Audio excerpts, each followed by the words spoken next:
नमस्कार दोस्तों, आप लोगों का हार्दिक रूप से अभिनंदन करता हूं अपने सीआईबी मेड सिंपल के इस चैनल में। दोस्तों, बीएफएम के सारे इंपॉर्टेंट टॉपिक को कवर करने के बाद अब बारी आती है कुछ केस स्टडी की। दोस्तों, आप लोगों को पता होगा case study plays a very important role so far as CIB is concern. तो दोस्तों, उसी क्रम में मैं आप लोगों के लिए आज लेकर आया हूं अब एक इंपॉर्टेंट केस स्टडी जो कि बेसिक पॉइंट वैल्यू पे बेस्ड है। दोस्तों, ये ध्यान रखिएगा, ये जो बेसिक पॉइंट वैल्यू है इससे ये बहुत इंपॉर्टेंट टॉपिक है जिसे मैं आज कवर करने वाला हूँ। और मैं गारंटी के साथ कह सकता हूँ कि यदि आप इस बेसिक पॉइंट वैल्यू को अच्छे से समझ गए तो फिर आपको कभी आगे दिक्कत नहीं आने वाली है किसी भी तरह का न्यूमेरिकल रहे बेसिक पॉइंट वैल्यू से। और दोस्तों, सीआईबी का जो पिछले साल का दिसंबर में एग्जाम हुआ था उसमें इससे एक शॉर्ट 5 मार्क्स का क्वेश्चन था। तो दोस्तों, आज जो मैं क्वेश्चन डिस्कस करूंगा वो बेसिकली वहीं से लिया गया है और उसी पैटर्न पे है। तो फ्रेंड्स, आप लोग मेरे साथ अंत तक बने रहें, आपको सारा का सारा इंपॉर्टेंट कॉन्सेप्ट क्लियर हो जाएगा। तो सबसे पहले शुरुआत करते हैं, बेसिक पॉइंट वैल्यू को समझते हैं। देखिए दोस्तों, बेसिक पॉइंट वैल्यू का अब हम लोग न्यूमेरिकल एस्पेक्ट को देखेंगे। यदि आप लोग थ्योरेटिकल एस्पेक्ट को देखना चाहते हैं तो टॉप राइट कॉर्नर में आपको एक लिंक मिलेगा, उस पर क्लिक करके आप इस थ्योरेटिकल एस्पेक्ट को देख सकते हैं जिसे मैंने अच्छे से क्लियर किया है अपने पिछले लेसन में। अब आइए हम लोग न्यूमेरिकल एस्पेक्ट को पे फोकस करते हैं। तो देखिए, बेसिक पॉइंट वैल्यू का जहाँ तक बात है तो इसके लिए जो फॉर्मूला है हमारे पास वो है maximum price minus minimum price upon maximum yield minus minimum yield. तो दोस्तों, आपको ये फॉर्मूला दिमाग में रखना है। नंबरेटर में प्राइस होगा और डिनोमिनेटर में यील्ड होगा, और मैक्सिमम को मिनिमम से सब्ट्रैक्ट करेंगे। सिमिलरली डिनोमिनेटर में भी ऐसा ही करेंगे। तो फ्रेंड्स, ध्यान रखना है प्राइस नंबरेटर में और यील्ड डिनोमिनेटर में। तो दोस्तों, ये जो हमने फॉर्मूला लिखा, आइए इस एग्जांपल से समझते हैं। दोस्तों, जैसे मान लीजिए कि हमारे पास जो है प्राइस और यील्ड का, मान लीजिए दो साल है, फर्स्ट ईयर है। ठीक है दोस्तों, एक है हमारा फर्स्ट ईयर और एक है हमारा सेकेंड ईयर, और कोई इन्वेस्टमेंट है हमारा, ठीक है, जिसका प्राइस है 30 रुपीज़। मान लीजिए 30 रुपीज़ एग्जाम्पल के तौर पर हम लोग ले रहे हैं।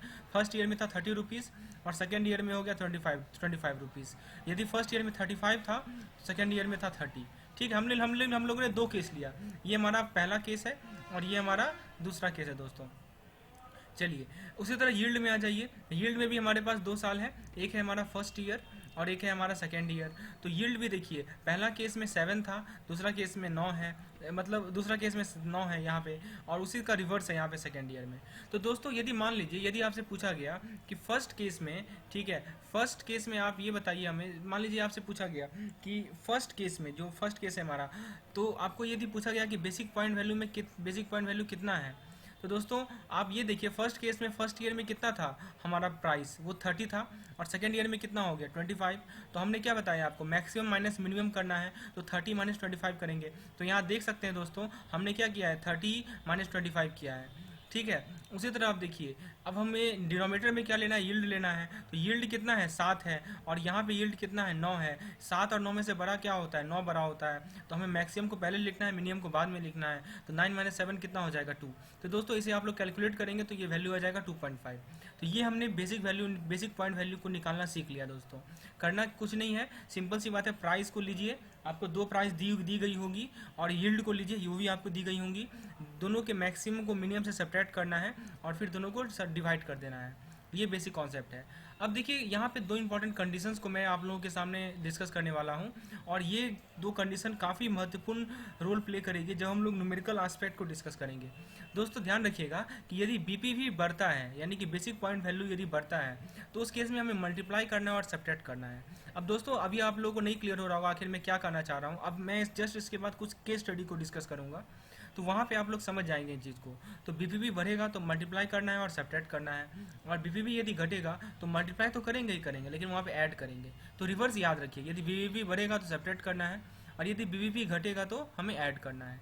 आइए दोस्तों, अभी तक जो कुछ भी हम लोगों ने सीखा थ्योरेटिकल चीज़ को, अब उसे हम लोग प्रैक्टिकली समझते हैं। देखिए, क्वेश्चन है यहाँ पे कि कोई इंटरनेशनल बैंक है। दोस्तों, एक इंटरनेशनल बैंक है, उन्होंने एक इन्वेस्टमेंट किसी दूसरे बैंक में एक इन्वेस्टमेंट किया। ठीक है, और वो 30 सितंबर 2019 का जो पोर्टफोलियो है उनका, वो कुछ इस प्रकार है। देखिए, उन्होंने क्या किया, उन्होंने 7% का गवर्नमेंट बॉन्ड खरीदा, ठीक है, 2021 तक का। और उसके बारे में डिटेल क्या दिया हुआ है ये देखिए, उसके बारे में लिखा हुआ है कि फेस वैल्यू उसका है 100, यील्ड परसेंट है उसका 712।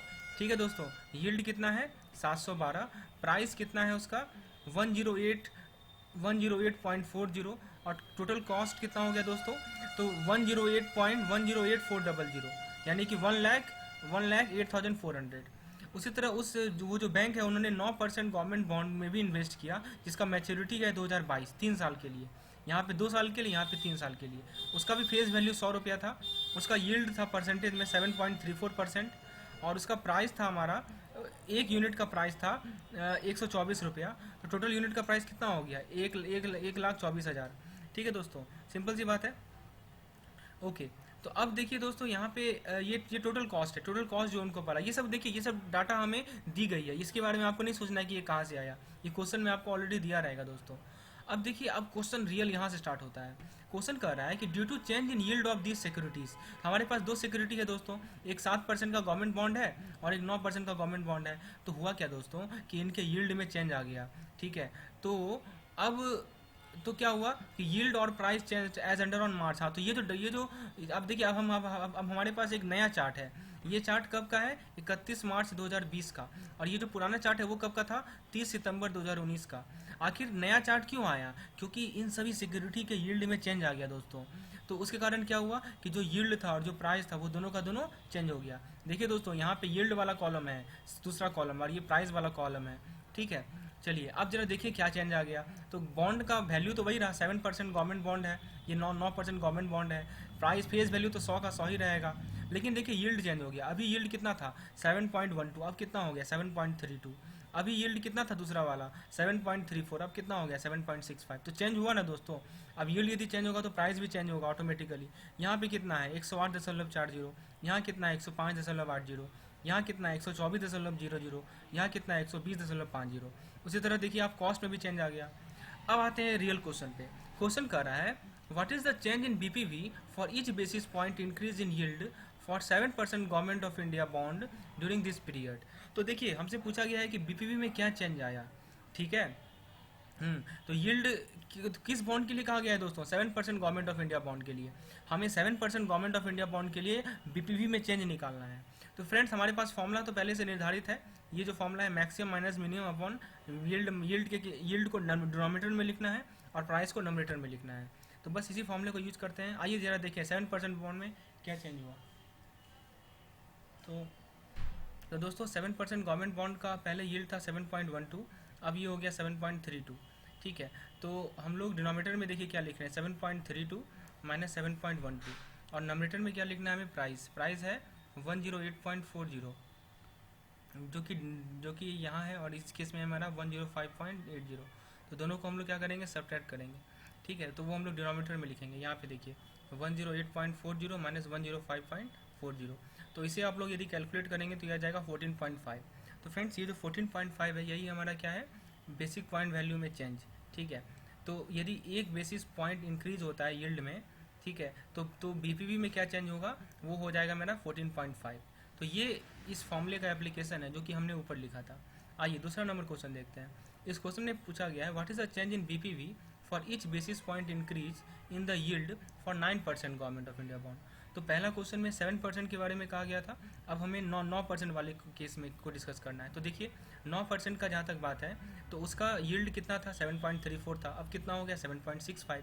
यानी कि डिनोमिनेटर में हमें 7.65 को 7.34 से सब्ट्रैक्ट करना है, और नोमिनेटर में क्या करना है दोस्तों, प्राइस कितना था 124, अब कितना हो गया 120.50। तो दोस्तों वही करना है, 124 माइनस 120.50, और नीचे में लिखना है 7.65 माइनस 7.34। तो इसे आप लोग कैलकुलेट करेंगे तो वो वैल्यू आएगा हमारा 11.29। चलिए, तो ये हमारा पैसा में आएगा। तो ये हमारा क्या है, चेंज इन बीपीवी दूसरे केस में। अब हम लोग थर्ड केस में आते हैं। थर्ड केस में पूछा गया है if there is increase in yield by 100 basis point. मान लीजिए यील्ड 100 बेसिस पॉइंट बढ़ गया इस पीरियड में, तो पूछा गया है कि 7% गवर्नमेंट ऑफ इंडिया बॉन्ड का प्राइस क्या होगा। तो फ्रेंड्स आप पहले ये बताइए कि अभी 7% गवर्नमेंट ऑफ इंडिया बॉन्ड का प्राइस कितना है, पहले ये बताइए दोस्तों। ठीक है, तो यहाँ देखिए 7.32 है और यहाँ पे कितना है 7.12। ठीक है, तो ये हमारा अभी का प्राइस है। अब क्या पूछ रहा है क्वेश्चन में कि 100 बेसिस पॉइंट यदि बढ़ गया, ठीक है, तो फ्रेंड्स यहाँ पे देखिए, यहाँ पे हमने बीपीवी पहले निकाला था ना, बीपीवी पहले क्वेश्चन में हम लोगों ने निकाला था, कितना था दोस्तों 14.5 था। मतलब कहने का मतलब क्या हुआ कि यदि ध्यान दीजिएगा दोस्तों, अभी मैं समझा रहा हूँ उसे समझिए। यदि यील्ड में एक बेसिस पॉइंट बढ़ता है तो बीपीवी हमारा कितना चेंज होता है, 14.5 यूनिट चेंज हो जाता है। अब यहाँ पे कितना यील्ड बढ़ गया, 100 बेसिस पॉइंट बढ़ गया। तो दोस्तों आप ये बताइए कि 100 बेसिस पॉइंट, यूनिटरी मेथड लगाइए दोस्तों। एक यूनिट, देखिए समझिए, ऐसे समझिए कि एक यूनिट यदि बढ़ता है, इसे ऐसे समझते हैं हम लोग। देखिए एक के लिए कितना, एक के लिए कितना बढ़ा, एक के लिए बढ़ा 14.5, तो 100 के लिए कितना बढ़ेगा, 14.5 इंटू 100। सिंपल सी बात है, यूनिटरी मेथड। तो इसे हम लोग कैलकुलेट करेंगे तो कितना आ जाएगा, 1450। चलिए, अब हमसे क्या पूछा गया है कि इसका प्राइस में क्या इफेक्ट पड़ेगा। ठीक है दोस्तों, इसका कुछ क्वेश्चन पूछा गया है कि हाँ, what will the price of 7% government of India bond. तो दोस्तों आप बताइए प्राइस अभी कितना है, प्राइस 7% जरा गवर्नमेंट ऑफ इंडिया बॉन्ड पे आ जाइए, उसका प्राइस जरा देखिए दोस्तों। देखिए ये रहा हमारा 7% गवर्नमेंट ऑफ इंडिया बॉन्ड और इसका प्राइस है 108.40। हमें ओरिजिनल के बारे में डिस्कस करना है दोस्तों। तो 108.40 जो है हमारा प्राइस है 7% गवर्नमेंट ऑफ इंडिया बॉन्ड का। और उसमें से क्या हुआ कि उसमें जो है हमारा, देखिए अब जो मैंने कंसेप्ट बताया था ना आपको, ये वाला कंडीशन जो मैंने बताया था कि यदि बढ़ेगा तो हमें क्या करना है, मल्टीप्लाई करके सब्ट्रैक्ट करना है, तो अब उसका एप्लीकेशन होगा। अब देखिए कैसे कैसे इसे हम लोग अप्लाई करते हैं इस वाले कॉन्सेप्ट को। ठीक है, तो यहाँ पे तो बढ़ रहा है ना, बीपीवी बढ़ गया। देखिए यहाँ पे लिखा है, साफ साफ लिखा है, if there is increase in yield, यहाँ देखिए। तो इस केस में हम लोग क्या करेंगे, सब्ट्रैक्ट करेंगे। तो किससे सब्ट्रैक्ट करेंगे, तो ओरिजिनल प्राइस कितना है हमारा 108.40 है। ठीक है दोस्तों, और कितना सब्ट्रैक्ट करेंगे, तो 14.5 सब्ट्रैक्ट करेंगे। ये 14.5 कहाँ से आया, ये 14.5 जो हमने यहाँ पे चेंज निकाला था वो है हमारा। ठीक है, तो 108.40 में से हम लोग 14.5 को घटाएंगे तो हमें मिलेगा 93.90। तो ये जो है नया प्राइस है दोस्तों, ये क्या है, नया प्राइस है। ठीक है, एक ये देखिए 93.90 प्राइस है, प्राइस होता यदि 1 बेसिस पॉइंट बढ़ता, और यदि 100 बेसिस पॉइंट बढ़ रहा है तो इसे हम लोग 100 से मल्टीप्लाई कर देंगे। चलिए आते हैं अपने नेक्स्ट क्वेश्चन पे, क्वेश्चन नंबर 4 पे। यहाँ पे क्या कर रहा है कि इफ देयर इज इंक्रीज, देखिए यहाँ भी इंक्रीज हो रहा है तो यहाँ भी हमें सब्ट्रैक्ट करना है। यील्ड कितना इंक्रीज हो रहा है, 100 बेसिस पॉइंट से इंक्रीज हो रहा है। तो अब पूछा गया है कि, तो अब देखिए 9% गवर्नमेंट ऑफ इंडिया के बॉन्ड के प्राइस के का फ्लक्चुएशन क्या होगा, फिर से वही बात। ठीक है, तो हमें बताइए अभी प्राइस कितना है 9% वाले का। अभी जो प्राइस है वो है हमारा 124 रुपया। यहाँ देखिए 124 रुपया प्राइस है दोस्तों। तो 124 में से क्या घटाएंगे, अच्छा 124 में से हम लोग घटाएंगे 11.29। ये 11.29 कहाँ से आया, यहाँ देखिए 11.29 हमने निकाला था ना, चेंज इन बीबीवी। तो बस चेंज इन बीबीवी जो है उसे हम लोग सेपरेट कर लेंगे 124 में से 11.29, तो हमें मिल जाएगा 112.71। तो ये हमारा नया प्राइस आ जाएगा। ठीक है, इस 9% गवर्नमेंट ऑफ इंडिया बॉन्ड का। तो यदि यील्ड बढ़ेगा तो प्राइस हमारा घटेगा, आपस में डिसप्रपोर्शनेशन का रिलेशन है, मतलब इन्वर्सली प्रोपोर्शनल है। चलिए क्वेश्चन नंबर 5 में आते हैं कि बैंक ने डिसाइड किया कि जो 7% गवर्नमेंट ऑफ इंडिया बॉन्ड है उसे मार्च 31 2022 में सेल करने का। ठीक है, ताकि जो है लॉस को स्टॉप कर सकें। तो वो कितना लॉस इस समय तक इनकर कर चुका होगा। तो दोस्तों बहुत सिंपल है क्वेश्चन, आइए देखते हैं कैसे सॉल्व किया जाए। तो फ्रेंड्स आपको करना क्या है, अभी ज़रा देखिए, अब आपको करना क्या, ये दो चार्ट है उसे बस देखिए। बताइए 7% गवर्नमेंट ऑफ इंडिया बॉन्ड का हम लोग डिस्कस कर रहे हैं। ठीक है, तो एक केस में प्राइस कितना है, एक केस में प्राइस है 1,05,800 और दूसरे केस में प्राइस कितना है हमारा 1,08,400। तो बस इसे हमको क्या करना है, सब्ट्रैक्ट कर देना है। तो यहाँ देख सकते हैं हमने वही किया है, 1,08,400 में से 1,05,800 को सब्ट्रैक्ट किया, तो ये हमारा कितना आ गया 2,600।